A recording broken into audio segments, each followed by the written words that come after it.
1997년 11월 21일 대한민국 정부는 국제통화기금 IMF의 구제 금융을 공식 요청했습니다. 그날의 기억은 우리 사회에 지울 수 없는 집단적 트라우마로 남아 있습니다. 당시 경제부총리는 펀더멘털은 튼튼하다 고 강조했지만 국가의 금고인 외환보유고가 바닥을 드러내는 데는 불과 몇 주가 걸리지 않았습니다. 평생을 바쳐 일군 기업이 하루아침에 무너지고 가장들은 거리로 내몰렸으며 금반지를 모아 나라 빚을 갚아야 했던 그 처절했던 겨울. 우리는 그때 뼈저리게 배웠습니다. 돈이 없으면 국가의 주권도 국민의 삶도 지킬 수 없다는 냉혹한 자본주의의 진리를 말입니다. 그리고 30여 년 가까운 시간이 흐른 지금 다시금 금융시장 깊은 곳에서 불길한 경고음이 감지되고 있습니다. 바로 우리 경제의 최후 방어선이라 불리는 외환보유고에서 보내는 위험한 시그널입니다. 많은 전문가들과 정부 당국자는 지금의 대한민국은 과거와 다르다고 말합니다. 당시 300억 달러에도 미치지 못했던 외환보유고는 이제 세계 9위 수준으로 불어났고 기업들의 재무 건전성도 개선되었다는 것이 그 근거입니다. 수치상으로는 분명 안전해 보입니다. 그러나 숫자가 보여주는 안도감 뒤에는 숫자가 말해주지 않는 속도의 공포가 숨어 있습니다. 최근 원달러 환율이 심리적 저항선을 잇따라 돌파하면서 외환 당국은 환율 방어를 위해 천문학적인 달러를 시장에 쏟아붓고 있습니다. 이를 미세 조정이라 부르지만 실상은 거대한 댐에 생긴 균열을 막기 위해 쉼없이 모래주머니를 던지는 것과 같습니다. 문제는 이 모래주머니, 즉 우리가 가진 실탄이 무한하지 않다는 점입니다. 글로벌 투자 은행들은 이미 한국의 외환 수급 상황을 예의주시하고 있습니다. 미국의 고금리 기조가 장기화되고 믿었던 수출 전선, 특히 반도체와 대중국 무역 수지가 흔들리면서 달러가 들어오는 파이프라인은 가늘어지고 있습니다. 반면 해외 투자를 위해 또는 불안감을 느껴 빠져나가는 달러의 양은 걷잡을 수 없이 늘어나고 있습니다. 들어오는 돈보다 나가는 돈이 많은 만성적 적자 구조가 고착화되고 있는 것입니다. 이것이 바로 제2의 IMF 위기설이 끊임없이 고개를 드는 근본적인 이유입니다. 위기는 언제나 이번에는 다르다는 안일함 틈새로 찾아옵니다. 우리는 지금 단순히 환율이 조금 오르고 내리는 변동성의 시대를 지나고 있는 것이 아닙니다. 국가의 지불 능력이 의심받기 시작하는 이른바 신뢰의 임계점을 향해 가고 있는지 모릅니다. 환율 1,400원 시대가 뉴노멀이 되어버린 지금, 과연 우리의 외환 보유고는 충분한 방패가 되어줄 수 있을까요? 아니면 1997년의 악몽처럼 이미 텅 비어가는 금고를 보며 겉으로만 괜찮다고 외치고 있는 것은 아닐까요? 이 다큐멘터리는 외환 보유고라는 숫자의 이면을 파헤치고 다가올지 모를 거대한 경제 태풍 앞에서 대한민국 경제가 그리고 우리 개개인이 어떻게 살아남아야 할지 그 냉정한 해법을 모색해보고자 합니다. 지금부터 우리가 마주할 진실은 다소 불편할 수도 두려울 수도 있습니다. 하지만 위기를 직시하는 것만이 파국을 막을 수 있는 유일한 길입니다. 위기는 결코 예고 없이 찾아오지 않습니다. 마치 거대한 지진이 오기 전 동물들이 먼저 이상 행동을 보이거나 지하수의 수위가 변하듯 경제 위기 역시 뚜렷한 전조 증상들을 동반합니다. 지금 한국 경제가 보내고 있는 첫 번째 위험 신호는 바로 달러 파이프라인의 고장, 즉 경상수지의 구조적 불안입니다. 과거 대한민국은 수출로 달러를 벌어들이는 제조 강국이었습니다. 공장이 돌아가면 자연스럽게 달러가 쌓였고 그 돈이 곧 외환 보유고를 채우는 젖줄이 되었습니다. 하지만 지금 그 견고했던 공식에 금이 가고 있습니다. 글로벌 공급망 재편과 주력 산업의 부진으로 인해 무역 수지가 흑자와 적자를 오가는 불안한 줄타기를 지속하고 있습니다. 이는 국가라는 거대한 경제 주체의 현금 흐름이 막히고 있다는 뜻이며 더 이상 외부에서 달러가 자연스럽게 유입되지 않음을 의미합니다. 두 번째 징후는 한미 금리 역전의 장기화가 가져온 자본 유출의 압력입니다. 자본은 냉정합니다. 수익률이 높고 더 안전한 곳으로 흐르는 것이 자본의 생리입니다. 기축통화국인 미국이 고금리를 유지하며 달러의 가치를 끌어올리는 상황에서 한국의 금리가 상대적으로 낮거나 매력적이지 않다면 외국인 투자자들에게 한국 시장에 머물러야 할 유인은 사라집니다. 이미 주식과 채권 시장에서는 셀 코리아의 움직임이 감지되고 있습니다.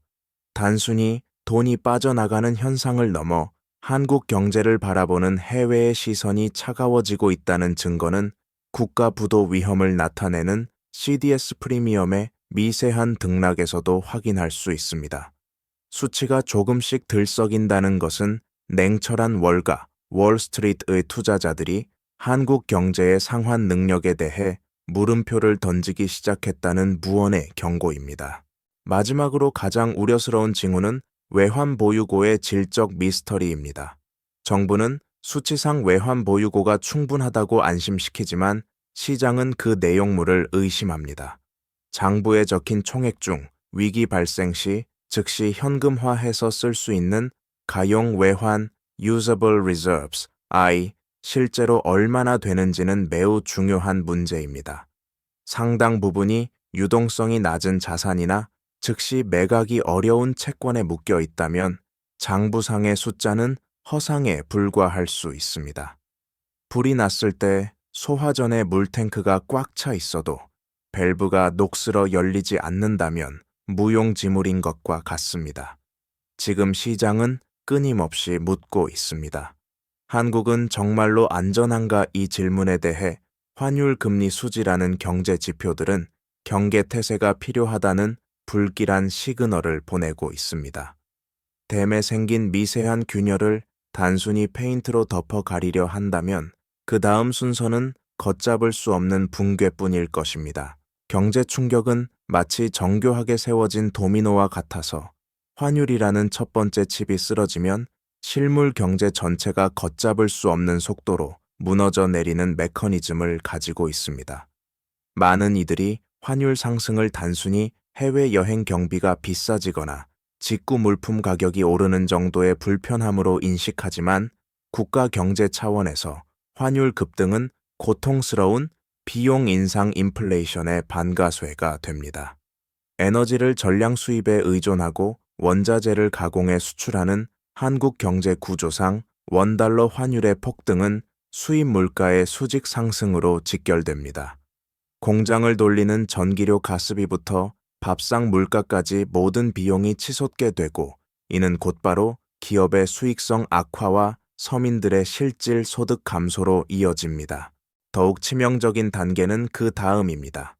물가가 뛰고 환율이 요동치면 중앙은행은 이를 방어하기 위해 어쩔 수 없이 금리 인상이라는 고통스러운 카드를 꺼내 들어야 합니다. 외화 유출을 막기 위해서는 미국보다 혹은 글로벌 평균보다 높은 금리를 유지해 돈을 묶어두어야 하기 때문입니다. 이때부터 부채의 역습이 시작됩니다. 저금리 시대에 빚을 내어 부동산을 사고 사업을 확장했던 가계와 기업들은 감당할 수 없는 이자 폭탄을 맞게 됩니다. 영업이익으로 이자조차 갚지 못하는 한계 기업들이 속출하고 부동산 프로젝트 파이낸싱 PF 같은 약한 고리부터 터져나가기 시작합니다.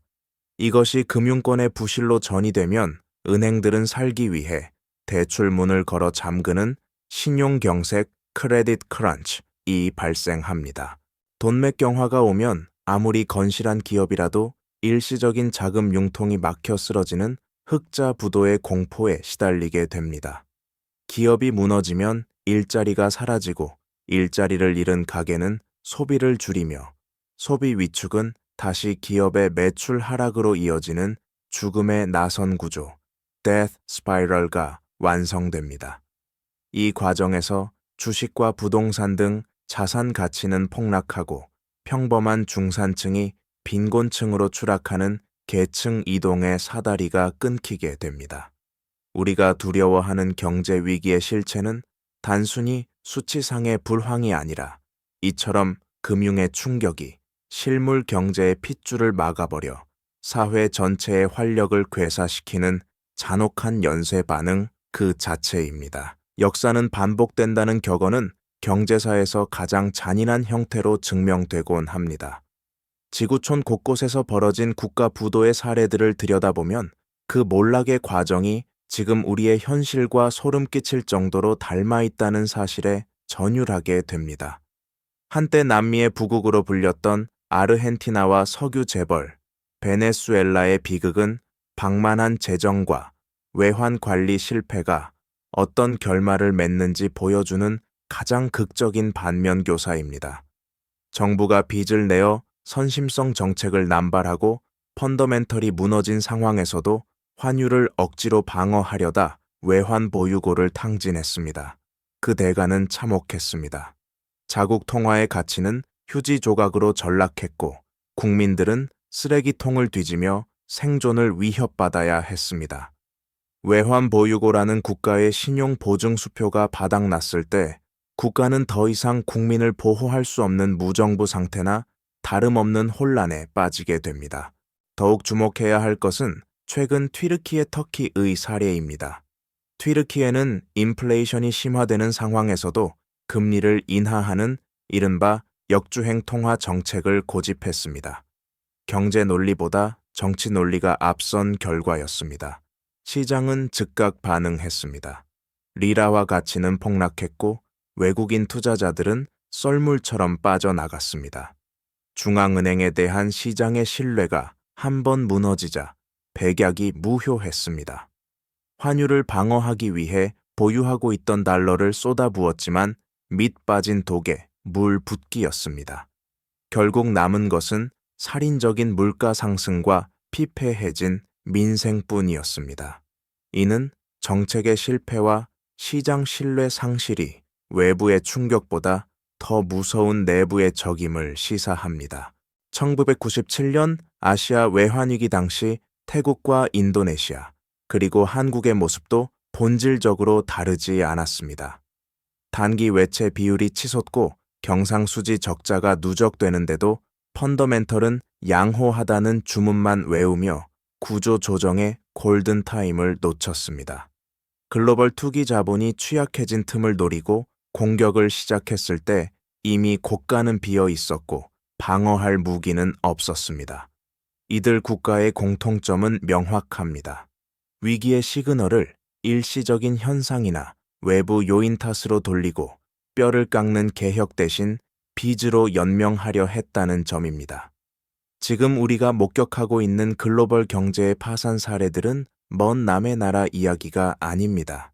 원칙을 잃은 경제 운용이 초래할 미래를 미리 보여주는 예고편일 수 있습니다. 글로벌 위기의 거친 파도가 한반도의 방파제를 넘어설 때 그 충격은 우리 경제의 가장 약한 고리부터 무자비하게 타격하기 시작합니다. 지금 대한민국 경제 앞에 놓인 시나리오는 단순한 경기 순환상의 침체가 아닙니다. 1997년이 대기업의 연쇄 부도로 촉발된 기업 위기였다면 다가오는 위기는 기업과 가계, 그리고 금융 시스템이 서로의 발목을 잡으며 함께 침몰하는 복합 위기의 양상을 띠고 있습니다. 그 첫 번째 뇌관은 바로 부동산 프로젝트 파이낸싱 PF, 부실입니다. 부동산 호황기에 우후죽순 늘어난 개발 사업들이 고금리와 원자재 가격 상승 미분양 사태라는 삼중고를 만나 좌초되고 있습니다. 건설사의 줄도사는 단순히 아파트를 짓지 못하는 문제를 넘어 그들에게 막대한 자금을 빌려준 저축은행과 증권사 등 제2금융권의 부실로 직결됩니다. 이는 실물 경제의 위기가 금융 시스템의 위기로 전이되는 최악의 통로가 될 수 있습니다. 더욱 뼈아픈 현실은 가계부채라는 시한폭탄입니다. 대한민국 가계빚은 이미 1,800조 원을 넘어 국내 총생산 GDP 대비 세계 최고 수준에 도달해 있습니다. 영끌과 빚투로 쌓아 올린 자산 시장의 거품이 꺼지고 금리가 치솟자 빚을 낸 사람들은 이자를 갚느라 지갑을 닫아버렸습니다. 가처분 소득이 줄어드니 소비가 얼어붙고 소비가 실종된 골목 상권에서는 자영업자들이 폐업으로 내몰리고 있습니다. 내수 시장의 붕괴는 다시 기업의 투자 위축으로 이어지며 우리 경제의 성장판을 닫아버리는 악순환의 고리를 형성합니다. 우리가 진정 두려워해야 할 것은 성장은 멈췄는데 물가는 계속 오르는 스태그플레이션, 스태그플레이션의 공포입니다. 저성장이 고착화되는 L자형 침체가 현실화되면 양질의 일자리는 사라지고 청년들은 희망을 잃게 됩니다. 과거 IMF 시절이 급성 질환처럼 들이닥쳐 고통스러운 수술을 감내해야 했던 시기였다면 이번 위기는 만성 질환처럼 서서히 경제의 기초 체력을 갉아먹으며 중산층을 붕괴시키는 형태로 다가오고 있습니다. 소득 양극화는 심화되고 사회적 안전망 밖으로 밀려나는 계층이 급증할 것입니다.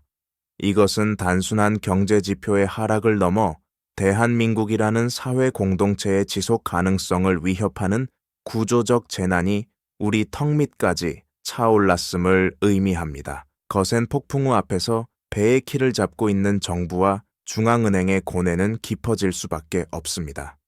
현재 한국은행은 그야말로 진퇴양난 딜레마의 늪에 빠져 있습니다.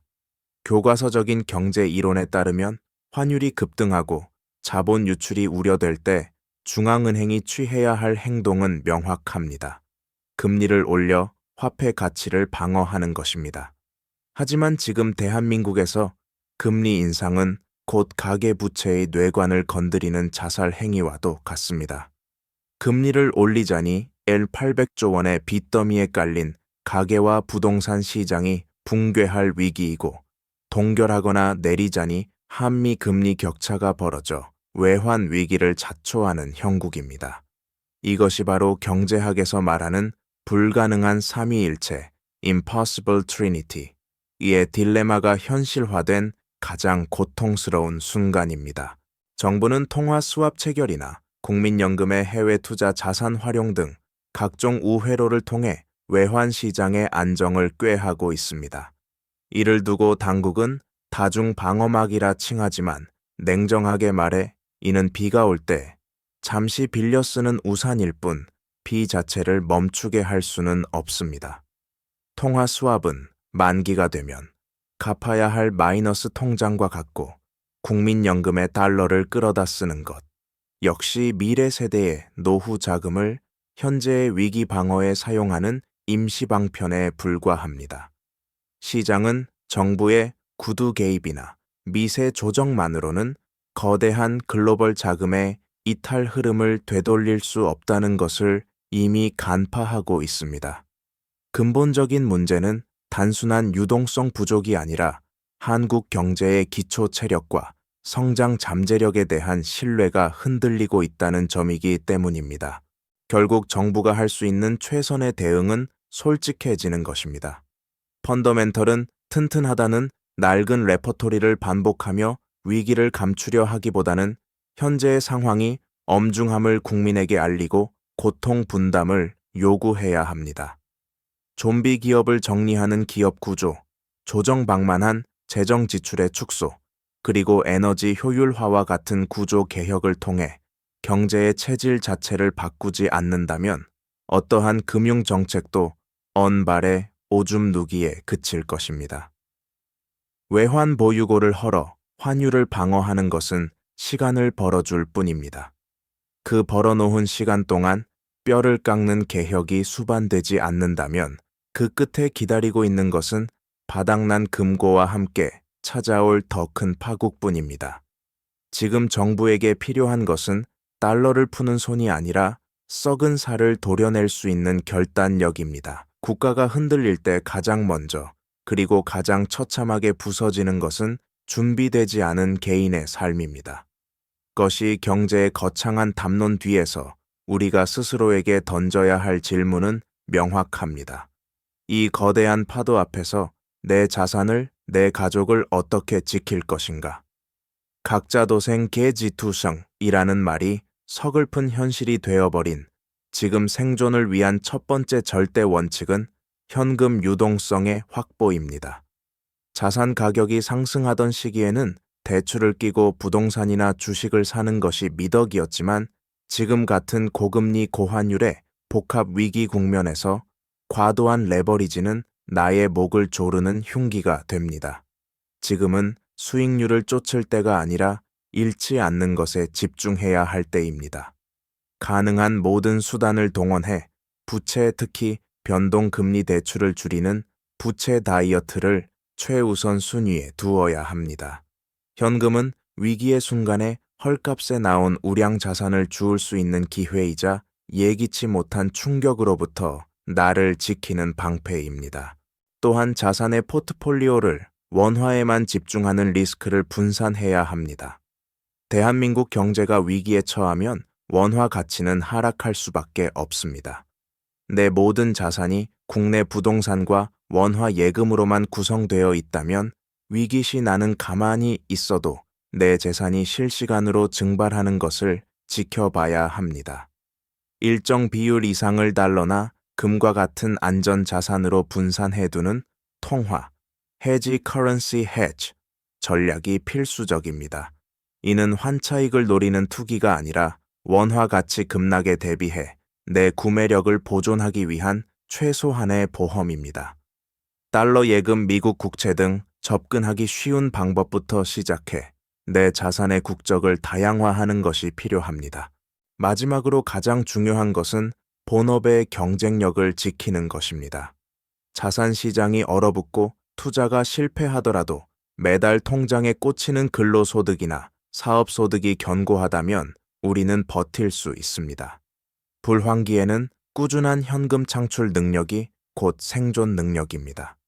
불안함에 휩쓸려 테마주나 코인 같은 한 방을 노리는 투기적 심리를 경계하고 자신의 직업적 가치를 높여 안정적인 현금 흐름을 유지하는 것이야말로 긴 위기의 터널을 통과하는 가장 강력한 무기입니다. 폭풍우가 몰아칠 때 가장 안전한 자세는 몸을 낮추고 단단히 뿌리 내리는 것입니다.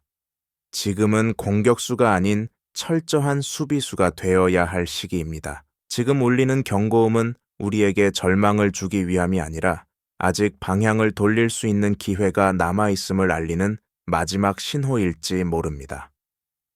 1997년의 겨울, 우리는 국민들의 금모으기 운동이라는 전무후무한 희생과 헌신으로 국가부도라는 절체절명의 위기를 극복했습니다.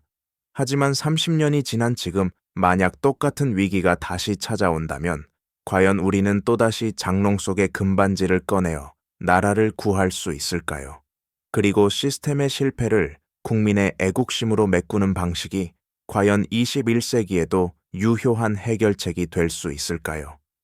이제 더 이상 국민의 희생을 담보로 연명하는 낡은 성장 모델은 지속될 수 없습니다.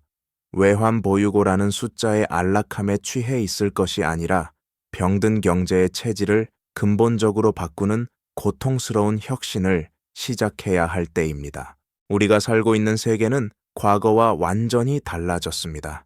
자유무역의 시대는 저물고 자국 우선주의와 포호무역 장벽이 높아지는 냉혹한 정글의 법칙이 지배하고 있습니다.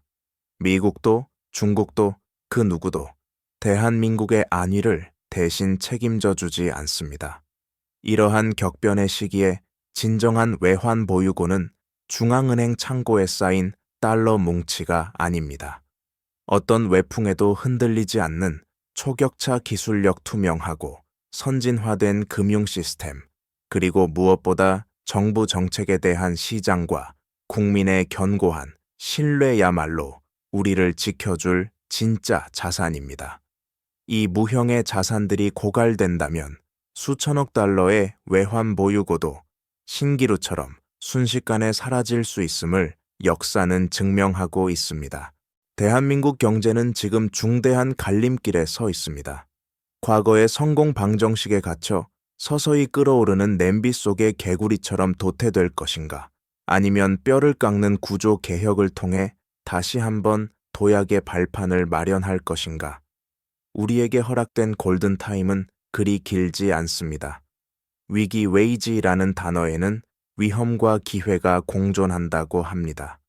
하지만 그 기회는 오직 깨어있는 자, 준비된 자에게만 허락된 선물입니다.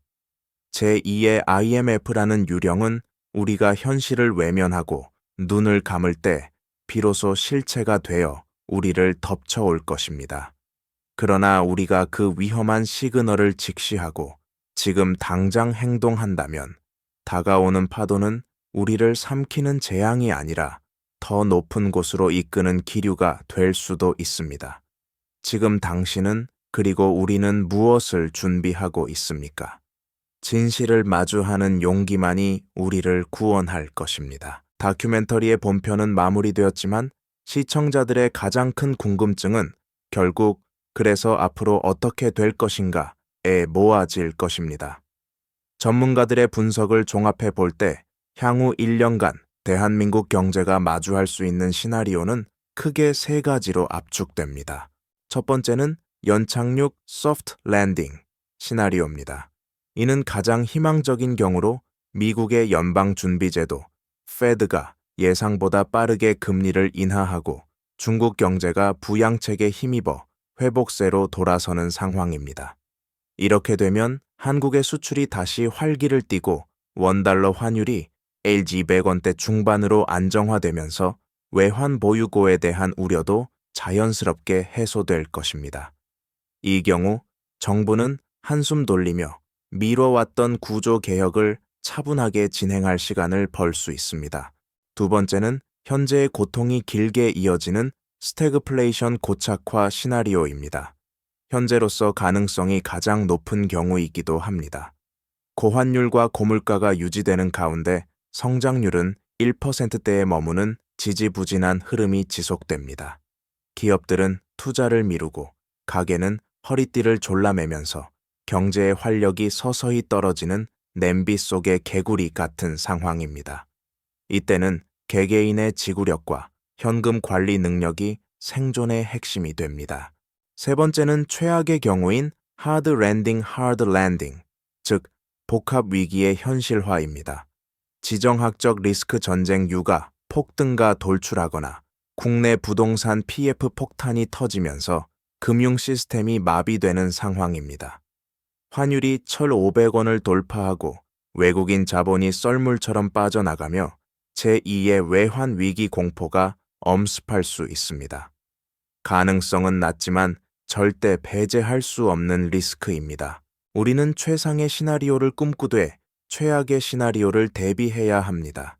지금 당장 샴페인을 터뜨릴 때도 아니지만 그렇다고 공포에 질려 아무것도 하지 않을 때도 아닙니다. 경제는 생물과 같아서 우리의 대응에 따라 그 결과가 달라질 수 있습니다. 이 다큐멘터리가 제시한 경고등을 나침반 삼아 시청자, 여러분 각자가 냉철한 판단으로 다가올 파도에 대비하시기를 바랍니다.